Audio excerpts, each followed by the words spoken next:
오늘은 빌립보서 1장 3절에서 11절의 말씀을 중심으로 꿈은 길게 꾸고 시작은 탄력 있게 하라라고 하는 제목의 말씀을 전하고자 합니다. 꿈은 길게 꾸고 시작은 탄력 있게 하라. 기도는 선한 일인 줄로 믿습니다.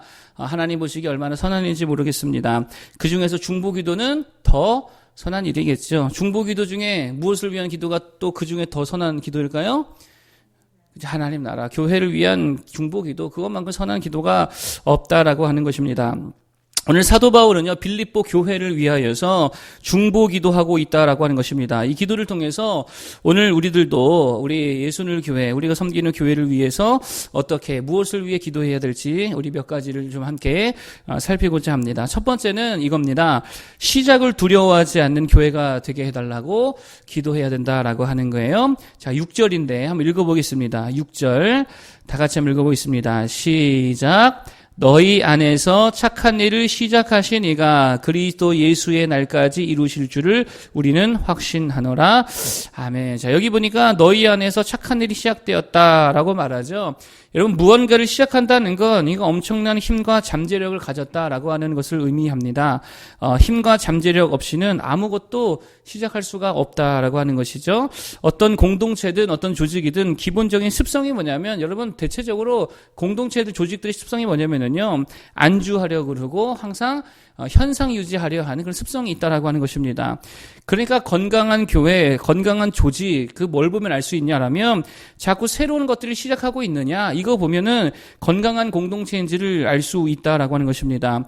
특별히 교회가 성령으로 충만한가 또 그렇지 않은가를 알 수 있는 지표 중에 하나가 뭐냐면 자꾸 시작하고 있냐라고 하는 거예요.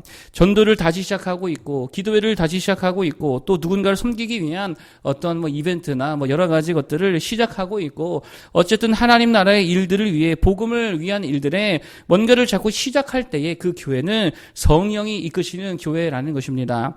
반대로 아무것도 시작하고 있지 않다, 그러면 살아있는 게 죽어있는 거예요. 죽어있는 거죠. 아무것도 안 하는데요. 예를 들자면 사무엘 시대에 국가적인 위기가 찾아왔습니다. 이때에 사무엘과 그의 백성들이 무엇을 시작합니까? 미스바에 다 모여서 금식하며 회개하며 기도하기를 시작합니다. 여러분, 그리고 그렇게 기도를 시작하니까 하나님의 역사도 시작돼야 한대요. 우리 지난번에 살펴봤죠? 기도하는 순간 하나님의 일도 시작이 되는 거예요. 그런데 이스라엘이 망할 때를 보면은요, 이스라엘이 망할 때, 바벨론에 끌려갈 때에, 아수르에게 망할 때, 이때 망할 때 보면 뭘 시작하는 게 아무것도 없다라는 거예요. 기도를 시작해야 될 거 아니에요? 회개를 시작해야 될 거 아니에요? 막 부르짖고 하나님께 나아가는 이런 운동들이 막 일어나야 될 거 아닙니까? 아무 일도 일어나지 않더라라고 하는 거예요. 걱정은 엄청 합니다. 아이고, 저 큰 제국들 앞에서 우리 어떻게 하나, 걱정은 되게 많이 합니다. 근심은 엄청 합니다. 그런데 막상 시작하고 있는 건 아무것도 없더라라고 하는 거예요. 그러니까 망하더라라고 하는 것입니다. 어제 누가복음 12장을 봤는데 거기 그런 말씀이 있잖아요. 너희 중에 누가 염려함으로 그 키를 한 자라도 더할 수 있겠느냐. 염려함으로 한 자라도 키를 더할 수 있겠느냐. 이게 무슨 말입니까? 여기서 말하는 키는요, 톨, 쇼트 할 때 그 키를 말하는 게 아닙니다. 이거 사실 원어를 보면은 이 키를 말하는 게 아니고요, 생명의 길이를 말하는 거거든요. 그러니까 무슨 말이냐, 니네가 걱정하고 염려한다고 니네 수명을 조금이라도 늘릴 수 있겠느냐, 이겁니다. 걱정과 염려는 안 된다는 거예요. 그럼 뭘로 됩니까? 뭘로 생명을 연장할 수 있어요? 기도를 시작하면 연장되죠. 또 건강을, 운동을 시작하면 연장되겠죠. 또 치료약을 먹는 일을 시작하면 조금이라도 연장되겠죠.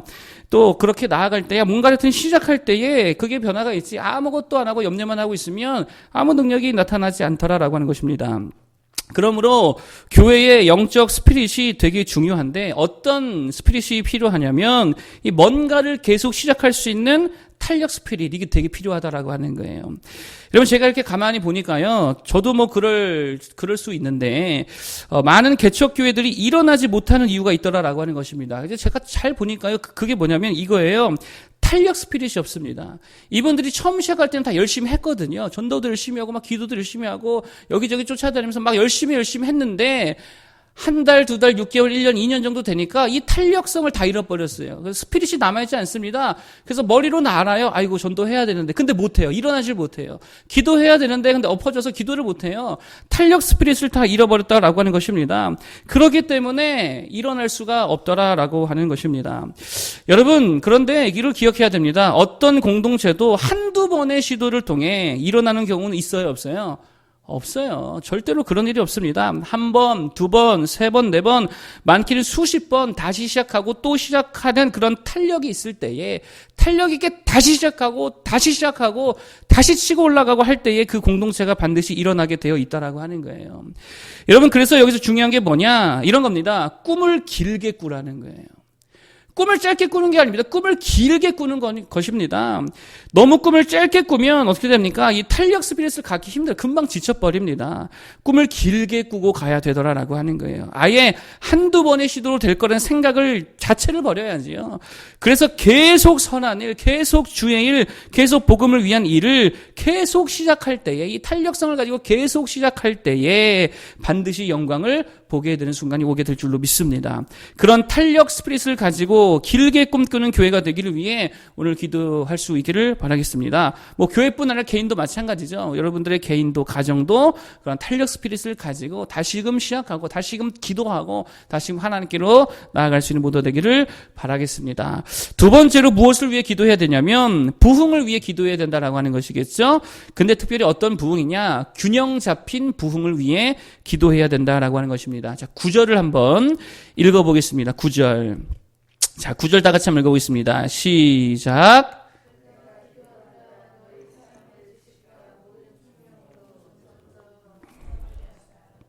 아멘. 점점 더 풍성하게 하사. 일종의 부흥을 말하는 거겠죠.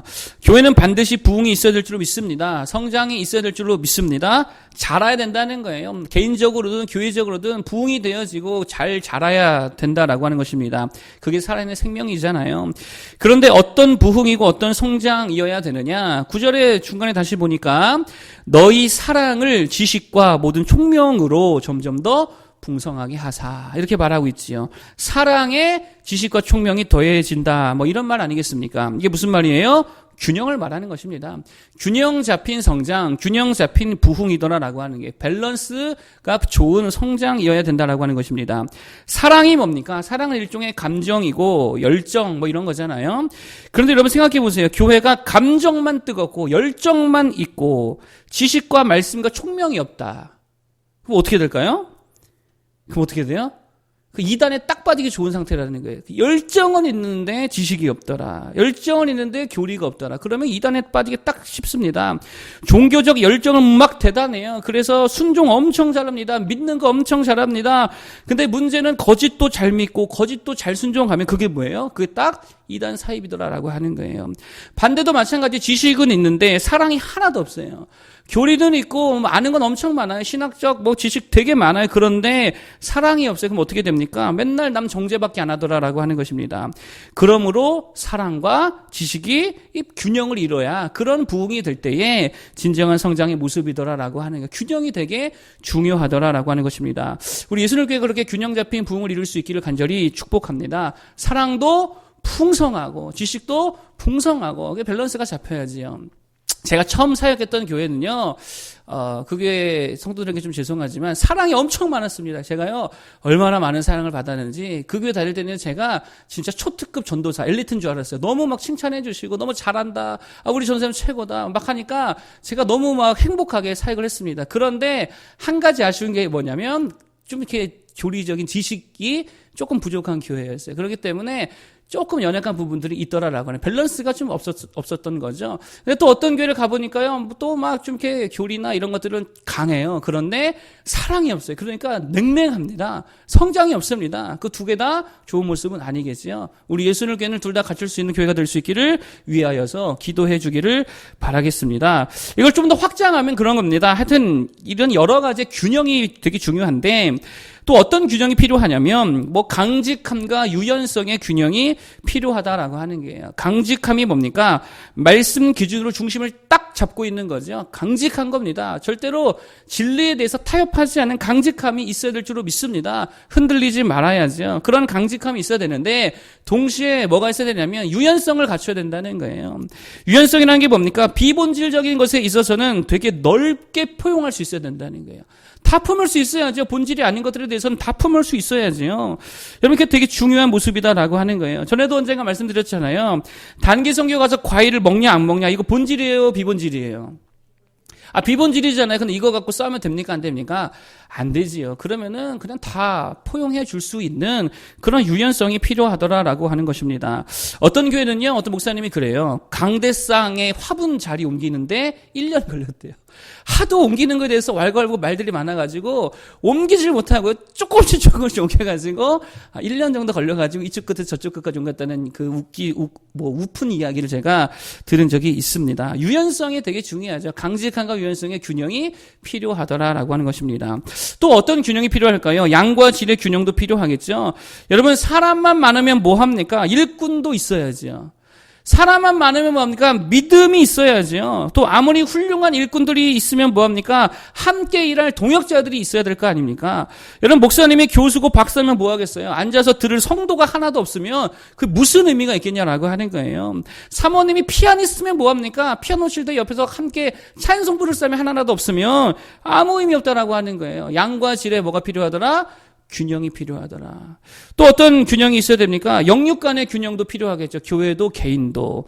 기도는 엄청 하는데 몸이 너무 약해가지고 뭐 정작에 주님 일할 때 뭐 할 수도 없다. 얼마나 안타까운 일입니까? 또 반대로 힘이 엄청 좋아요. 재능도 엄청 많아요.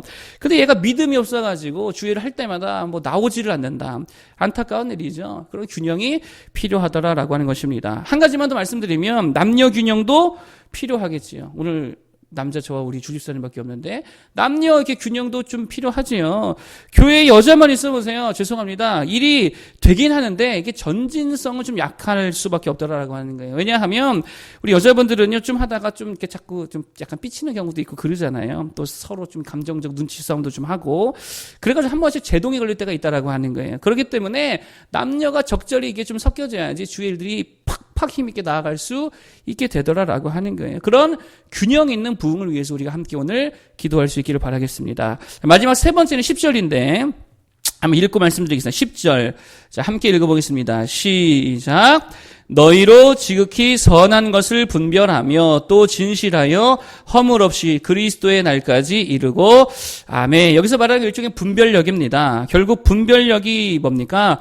분별력이란 뭐 다른 거 아닙니다. 이런 것입니다. 이끄는 능력을 말합니다. 분별력 가지고 뭐 할 거예요? 이끌어야 된다라고 하는 거예요. 우리 예수님 교회가 잘 이끄는 교회가 될 수 있기를 바라겠습니다. 교회는 어떤 공동체가 되어야 되냐면 여러분, 관리하는 관리형 공동체가 되면 안 된다는 거예요. 그건 어디 공장 같은 데서 필요한 모습이겠죠. 교회는요, 관리 공동체가 아니라 이끄는 공동체가 되어야 될 줄로 믿습니다. 교회가 성도를 어떻게 해줘야 됩니까? 이끌어줘야지요. 관리가 아닙니다. 이끌어줘야지요. 그때 필요한 게 분별력이라는 거예요. 방향을 잡아주는 것입니다. 비전을 주는 것입니다. 그리고 힘과 믿음과 긍정을 심어주는 것이죠. 관리하는 게 아니라는 거예요. 관리가 뭡니까? 관리는 이런 거잖아요. 이건 잘했고 이거는 못했고, 이게 관리잖아요. 이끈다는 거는 그런 관리하는 게 아니지요. 더 잘할 수 있도록 너찌해 주는 거예요. 너찌 이렇게 이끌어주는 거예요.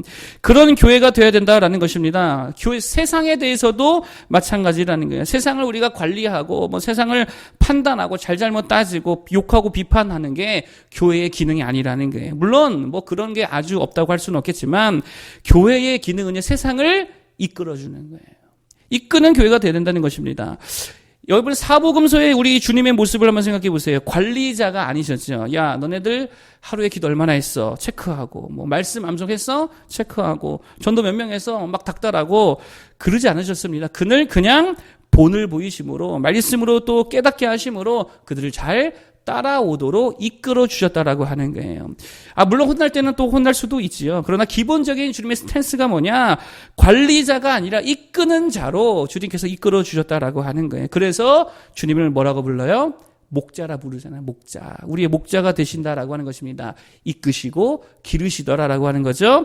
우리 교회가 그런 교회가 되어야 된다라는 것입니다. 여기 모인 우리 성도들이 그런 성도들이 다 되기를 축복합니다. 막 정죄하고 이것은 아니지 하면서 막 야단 법석 떠는 것이 아니고 지적하고 나무라고 관리하는 것이 아니라 넛지하게 이끌어 줄 수 있는 그러한 우리 직분자들, 성도들, 리더들, 우리 성도들이 다 될 수 있기를 축복합니다. 그래서요, 특히 누구를 우리가 이끌어야 되냐면 전도 대상자 이끌어야 되겠죠. 그리고 새신자들 이끌어야 되겠죠. 그리고 여러분의 이웃들을 이렇게 선한 길로 잘 이끌어갈 수 있는 이끄는 자들이 될 수 있기를 간절히 축복합니다. 자, 오늘 세 가지 교회를 위한 기도 제목이라고 볼 수 있을 것 같습니다.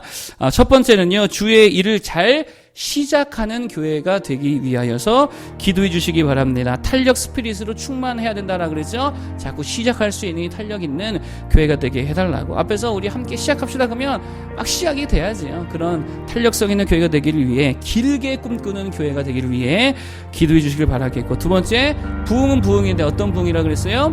균형 있는 부흥, 밸런스 잡힌 부흥을 이루도록 사랑과 지식의 균형, 강직함과 유연성의 균형, 양과 질의 균형, 영육 간의 균형을 이루는 교회가 되게 될 기도해 주시고, 마지막 세 번째로 관리형 교회가 아니라 잘 이끌어주는 교회가 될 수 있도록 모든 성도가 서로를 이끌어주고 또 세상을 이끌고 가정을 이끌어가는 우리 모두가 되기를 위해서 기도해 주시고요. 또 부족하지만 저를 위해서 오늘 특별히 기도해 주시기를 바라겠습니다. 우리 찬양 하나 부르고